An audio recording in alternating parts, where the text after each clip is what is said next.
So hello guys. तो हमें episode की शुरुआत में दिखाया जाता है कि चीफ और चीफ की टीम एल के घर पे आ चुकी होती है।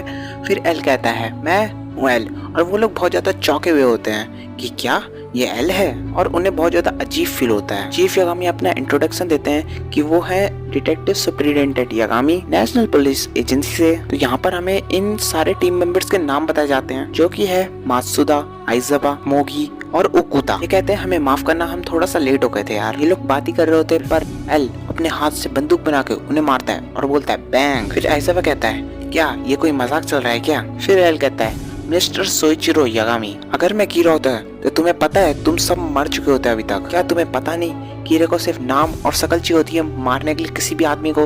तो अपना नाम थोड़ा संभल के बताया करो। फिर मात्सुदा चीफ से कहता है मेरे को पता था कि उसे चेहरा देखने की जरूरत पड़ती है, पर मेरे को ये नहीं पता था कि उसे नाम भी देखने की जरूरत पड़ती है। चीफ यागामी बताते हैं जिन भी लोगों का नाम या शकल हमने नहीं बताई तो कीरा ने उन लोगों को नहीं मारा। ये चीज हमने एक दिन मीटिंग में डिस्कस किया था। फिर एल इन सबको अपने पास बुला लेता है और कहता है अपने सारे के सारे इलेक्ट्रॉनिक डिवाइस को स्विच ऑफ करके टेबल पे रख दो। फिर आइज़ावा कहता है क्या तुम्हें क्या लगता है हम तुम्हारी कोई इन्फॉर्मेशन लीक वीक कर देंगे क्या? फिर चीफ यागामी कहता है कोई बात नहीं, रख दो। फिर मात्सुदा कहता है मेरे को यकीन नहीं है कि वो अभी भी हम पे भरोसा करता है कि नहीं। मैं नहीं चाहता कि मीटिंग के बीच में किसी का फोन आ जाए या कोई फोन चलाने लग जाए, और अब से हम जितने भी मीटिंग करेंगे तुम उसमें कोई नोट्स नहीं बनाओगे, बस अपने दिमाग में ही सारी बातें रखना, आके बैठ जाओ। और फिर एल कॉफी पी रहा होता है और उसमें थोड़ी सी शुगर ऐड कर रहा होता है, कुछ ज्यादा ही शुगर ऐड कर लेता है यार। मित्सुदा कहता है एल। फिर उसी टाइम एल कहता है अब से तुम लोग मुझे रियोजाकी बुलाओगे। फिर मित्सुदा कहता है जैसे कि तुमने कहा कि उसे शकल और नाम चाहिए होता है वो किसी को भी मारने के लिए, क्या हम मीडिया में नाम और शकल दिखाना बंद कर दें? फिर एल कहता है अगर हम ऐसा करेंगे तो नॉर्मल लोग मारे जाएंगे। फिर एल कहता है कीरा में बचपना है और उसे हारना पसंद नहीं। फिर चीफ कहते हैं क्या उसे हारना पसंद नहीं? फिर एल कहता है हाँ, क्योंकि मेरे अंदर भी बचपना है और मेरे को भी हारना पसंद नहीं, इसलिए मुझे ये बात पता है। फिर चीफ कहता है तुम ये सारी बातें थोड़ी डिटेल में बता सकते हो? फिर एल कहता है जैसे कि तुम्हें पता ही होगा कि मैंने टीवी ब्रॉडकास्ट के जरिए कीरा को चैलेंज दिया था और हमें लगता था कि कीरा सिर्फ क्रिमिनल्स को ही मारेगा, और उसने मेरे बॉडी डबल को मारने के लिए बिल्कुल भी नहीं सोचा। और जैसे कि मैंने उससे कहा था कि मुझे पता है कि तुम कांटो रीजन में हो, उसी टाइम उसने कांटो रीजन के और भी क्रिमिनल्स को मारना शुरू कर दिया, जैसे कि वो कहना चाहता हो कि हाँ मैं हूँ कांटो रीजन से, बताओ क्या कर लोगे। इस हिसाब से उसने मेरे हर चैलेंज को पूरा किया है। तो क्या हो अगर हम क्रिमिनल्स की डिटेल्स बताना बंद कर दें? तो फिर वो कहेगा कोई बात नहीं, तुम मुझे डिटेल्स नहीं बता रहे, मैं सब लोगों को मारना शुरू कर दूंगा। उसने थोड़ा सा क्राइम किया हो, मैं बुरा नहीं हूँ, लेकिन जो लोग मेरे खिलाफ जाएंगे वो बुरा है, ऐसा कीरा सोचेगा। कुछ एपिसोड से यही लाइन बहुत बार रिपीट कर रहा है लाइट। तो फिर एल कहता है हम मास मीडिया की मदद ले सकते हैं कि 12 FBI एजेंट के मरने की वजह से US गवर्नमेंट बहुत ज्यादा गुस्सा हो गई है, और अब उन्होंने कीरा को मारने के लिए 1500 इन्वेस्टिगेटर्स को भेजा है। इससे कीरा को लगेगा कि आसपास कोई ना कोई इन्वेस्टिगेटर है और इसी बहाने वो कोई ना कोई गलती कर देगा और हमें उसे पकड़ने का मौका मिल जाएगा। फिर आइज़ावा कहता है हाँ वैसे तो उसे कहा जा कि हम 1500 हैं, पर असलियत में हम सिर्फ 7 होंगे, क्या मस्त प्लान है। फिर एल कहता है मैं अपने थॉट्स बताता हूँ कीरा किसके बारे में तुम्हें। कीरा अकेले काम करता है और उसे नाम और चेहरा चाहिए होता है किसी भी आदमी को मारने के लिए, और वो अपने विक्टिम से कोई भी काम करवा सकता है मरने से पहले, और वो टाइम भी सेट कर सकता है कि वो बंदा कब मरेगा। तो इन सब चीजों को अपने दिमाग में रखना, और अब जो मैं बता रहा हूँ उसे ध्यान से सुनना। 14 दिसंबर को जापान में 12 FBI एजेंट आए थे और 19 दिसंबर से कीरा ने क्रिमिनल्स पे एक्सपेरिमेंट करने शुरू किए थे। वो देख रहा था कि क्रिमिनल्स को वो मरने से पहले कितना कंट्रोल कर सकता है। दूसरे शब्दों में इन्हीं 5 दिनों में कीरा को FBI के बारे में पता चल गया और उसे डर लगा, क्योंकि उसे ना ही FBI एजेंट के नाम पता थे और ना ही चेहरे। तो वो ये देखने लगा कि क्रिमिनल्स को मरने से पहले कहाँ तक कंट्रोल कर सकता है। आखिरकार 27 दिसंबर को तो यहाँ पे हमें लाइट को दिखाया जाता है, और फिर वो एल की लाइन पूरी करते हुए कहता है सारे FBI एजेंट को सारी एजेंट्सों की फाइल मिल गई है जिसमें उन सबके नाम और चेहरे थे। तो फिर वो सब मारे गए। ये पता लगाना तो बहुत ज्यादा मुश्किल है कि कीरा ने उनमें से किस एजेंट की फाइल देखी होगी, लेकिन किसी को भी ये पता नहीं चलना चाहिए कि मैं रेप एम्बर से मिला था 20 दिसंबर को। तो रियुक कहता है क्या बात है आज डेथ नोट यूज नहीं कर रहे, एंट्रेंस एग्जाम के लिए पढ़ रहे हो क्या? और फिर लाइट कहता है नहीं, उसके लिए भी वैसे टाइम बचा नहीं है। मैं ये देख रहा था कि मैंने 19 दिसंबर से लेके 27 दिसंबर तक बहुत ज्यादा काम किया है और बहुत बड़े बड़े रिस्क लिए हैं। तो यहाँ पे फिर एल बताता है कि तो इस टाइम पीरियड में 23 लोग हार्ट अटैक से मारे गए थे, जैसे कि हम सभी को पता है। वो सब वांटेड क्रिमिनल्स थे या कुछ ऐसे लोग थे जिनमें थोड़ा सा शक था, और हम लोगों को पता है कि कीरा ऐसे लोगों को नहीं मारता है। तो उसने FBI एजेंट्स को मारने के लिए कुछ ऐसे क्रिमिनल्स को कंट्रोल किया जिन्होंने लगभग ना के बराबर क्राइम किया था। उसने 23 लोगों को इसलिए मारा कि हम पता न लगा पाए कि उसने किसका इस्तेमाल किया है। इसके बाद उसने 8 दिन तक FBI एजेंट्स को नहीं मारा, जिससे कि वो FBI एजेंट किसी और को भी इन्वेस्टिगेशन कर ले। मेरे हिसाब से FBI 14 तारीख से 19 तारीख तक जिन लोगों पे इन्वेस्टिगेट कर रही थी उन्हीं में से कोई कीरा है। और यहाँ पर एल इन सभी को FBI की रिपोर्ट्स दे देता है और कहता है हाँ तुम इन्हें यूज कर सकते हो पर यहाँ से बाहर नहीं ले सकते, तुम्हें पता है क्यों। यहाँ पर ये लोग बहुत ज्यादा एक्साइटेड हो जाते हैं कि इनके पास बहुत सारी इन्फॉर्मेशन आ गई है अब, और अब ये अकेले काम कर सकते हैं और पता लगा सकते हैं कि क्या प्रॉब्लम है। और फिर एल कहता है अगर तुम्हें कोई कंफ्यूजन है तो मुझसे तुम क्वेश्चन पूछ सकते हो। फिर चीफ यागामी कहते हैं कि मेरे पास एक क्वेश्चन है कि तुमने कहा था कि तुम्हें हारना पसंद नहीं है और अब तुमने हमें चेहरा दिखा चुका है, तो इसका मतलब क्या है, तुम कीरा से हार चुके हो। फिर एल कहता है हाँ मैं हार चुका हूँ, मैंने अपना चेहरा दिखाया है, मैं जानता हूँ कि मैंने 12 FBI एजेंट को खो दिया है, मैं हार चुका हूँ, लेकिन मैं जंग नहीं हारा हूँ, मैं ही जीतूंगा। ये पहली बार है जब मैंने अपनी जिंदगी दांव पे लगाई है, तो अब हम साबित करके दिखाएंगे कि हम लोग अपनी जिंदगी दांव पे लगा सकते हैं। आखिरकार हम इंसाफ लेके आएंगे। तो यहाँ पर सभी मेंबर बहुत ज्यादा खुश हो जाते हैं। चीफ यागामी अपने मन में सोचते हैं कि मैंने जब इसे पहली बार देखा था तो मेरे को थोड़ा सा शक हुआ था, लेकिन नहीं, मेरे को कोई शक नहीं है, यही असली एल है। फिर एल कहता है मुझे तुम सभी से अकेले अकेले में बात करनी पड़ेगी कि मैं ये पहचान सकूं कि तुम में से कोई कीरा नहीं है।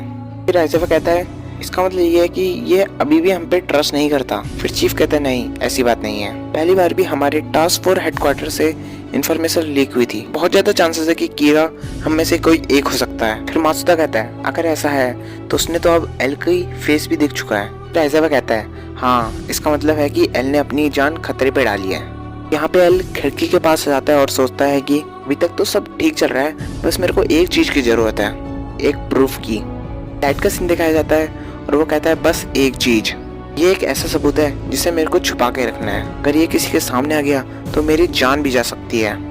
तो फिर यहाँ पे एल और लाइट दोनों एक साथ कहते हैं बस एक चीज। तो यहाँ लाइट बेड पे लेटा हुआ होता है और वो कहता है मैंने आज तक का सबसे बड़ा रिस्क उस बस जैकिंग पे लिया था, कोई भी उसको कीरा के साथ कनेक्ट नहीं कर सकता। पुलिस लोगों को पता ही नहीं है कि मैं हार्ट अटैक के अलावा भी किसी और तरीके से मार सकता हूँ क्रिमिनल्स को, पर अगर ये चीज किसी और को पता चल गई तो मेरे लिए बहुत बड़ी परेशानी खड़ी हो जाएगी। तो यहाँ पे लाइट की मॉम लाइट को कपड़े देती है और कहती है कि चीफ यागामी को देखे आ जाओ हेडक्वार्टर्स पे, और लाइट हेडक्वार्टर्स के लिए निकल जाता है और वो अपने साथ एक डेथ नोट का पेज भी लेके जाता है और वो रूक से कहता है अब से मैं जब भी बाहर जाऊंगा तो मैं एक पन्ना लेके जाऊंगा डेथ नोट का। यहाँ पे हमें रे पेम्बर की वाइफ का सीन दिखाया जाता है और वो मेट्रो पे होती है और वो सोच रही होती है कि रे पेम्बर ने उस दिन कहा था कि वो शिंजुकू जा रहा है, और उसी दिन शिंजुकू में 4 लोगों की मौत हुई होती है और जिस क्रिमिनल ने बस चेकिंग की थी वो भी उसी दिन मारा गया। ये कोई इत्तेफाक नहीं हो सकता। इसका मतलब ये है कि कीरा हार्ट अटैक के अलावा भी और तरीके से मार सकता है लोगों को। यहाँ पे हमें दिखाया जाता है कि रे पेम्बर की वाइफ पुलिस हेडक्वार्टर पे आ जाती है और दूसरी ओर लाइट भी हेडक्वार्टर्स पे जा रहा होता है और वो अपने डैड को कॉल लगा रहा होता है पर उनका फोन स्विच ऑफ होता है। जब लाइट अंदर आके देखता है तो वो देखता है कि रे पेम्बर की वाइफ यहाँ पे होती है और वो कहती है कि मुझे टास्क फोर्स के अंदर से किसी से अर्जेंटली बात करनी है। वो लोग कहते हैं टास्क फोर्स में कोई भी नहीं है। रे पेम्बर की वाइफ कहती है नहीं, मेरे को कीरा केस के रिलेटेड बहुत ही इंपॉर्टेंट बात उन्हें बतानी है। तो यहाँ पे लाइट चौकन्ना हो जाता है, वो कहता है क्या कीरा इन्वेस्टिगेशन। वो आगे आता है रिसेप्शन पे और कहता है कि मेरे को अपने डैड को कपड़े देने हैं और वो कहता है कि मैं डिटेक्टिव सुपरिटेंडेंट सोइचिरो यागामी का बेटा हूँ लाइट, और वो आदमी उसे पहचान जाता है। फिर वो आदमी और लाइट बात करने लगते हैं और वो आदमी कहते हैं तुमने एक बार हमारी बहुत अच्छी मदद की थी, बहुत अच्छी एडवाइस दी थी, तो तुम क्या कीरा इन्वेस्टिगेशन में भी हमारी मदद करोगे। फिर लाइट कहता है हाँ, मैं एल को भी पीछे छोड़ दूंगा। और यही बात सुन के रे पेम्बर की वाइफ के कान खड़े हो जाते हैं और रे पेम्बर की वाइफ जिस रिसेप्शनिस्ट से बात कर रही होती है वो कहता है सॉरी, वो लोग यहाँ पे नहीं है और उनका कॉल भी नहीं है उठ रहा है, लेकिन वो एक ही रेड लगा के बैठी होती है कि नहीं मेरे को उनसे मिलना है, मेरे को उनसे मिलना है। तो लाइट रे पेम्बर की वाइफ से कहता है कि एक्चुअली मेरे पापा ही कीरा इन्वेस्टिगेशन के हेड हैं, अगर तुम चाहो तो मैं तुम्हारा मैसेज अपने फादर को दे सकता हूँ। अभी तो उनका फोन बंद है पर जैसे ही वापिस उनका कॉल आएगा मैं तुम्हारी बात उनसे करवा दूंगा। तो फिर ये लोग जाने लगते हैं। फिर लाइट कहता है क्या ये तुम्हारे लिए बहुत खतरनाक नहीं है कि तुम कीरा केस में इन्वॉल्व हो रहे हो। तो फिर वो ये कहती है कि ऐसा कुछ नहीं है। फिर लाइट कहता है सॉरी, मैंने तुम्हारा नाम ही नहीं पूछा, मेरा नाम लाइट यागामी है, तुम्हारा नाम क्या है। तो यहाँ पे वो कहती है मेरा नाम शोको माकी है। लाइट कहता है हाँ मिस माकी है ना। लाइट के पीछे रियुक हंस रहा होता है। तो फिर लाइट कहता है मिस माकी, मेरे हिसाब से कीरा किसी भी आदमी को मरने से पहले भी कंट्रोल कर सकता है, मेरा ऐसा मानना है। फिर मिस माकी कहती है हाँ मेरे को भी ऐसे ही लगता है, मैं भी यही सोच रही थी, अगर मेरी एनालिसिस सही है तो कीरा हार्ट अटैक के अलावा भी और भी तरीके से लोगों को मार सकता है। लाइट अपने मन में सोचता है ये बंदी है कौन। मिस माकी कहती है ये बात किसी को नहीं पता, तभी मैं टास्क फोर्स के किसी बंदे से बात करना चाहती थी। ऐसे भी मैं किसी ऐसे को जानती थी जो कीरा से कभी मिला था। कहता है ऐसा कैसे हो सकता है, ये बात तो कोई मानेगा ही नहीं। ऐसा नहीं लगता कि उस इंसान को खुद ही आ जाना चाहिए था। फिर मिस माकी कहती है नहीं, वो अब जिंदा नहीं है, वो उन 12 एजेंटों में से था जो जापान में आए थे। मेरा हस्बैंड अपने मन में सोचता है एक FBI एजेंट जो कीरा से मिलता, क्या ये वही तो नहीं? रे बैम्बर।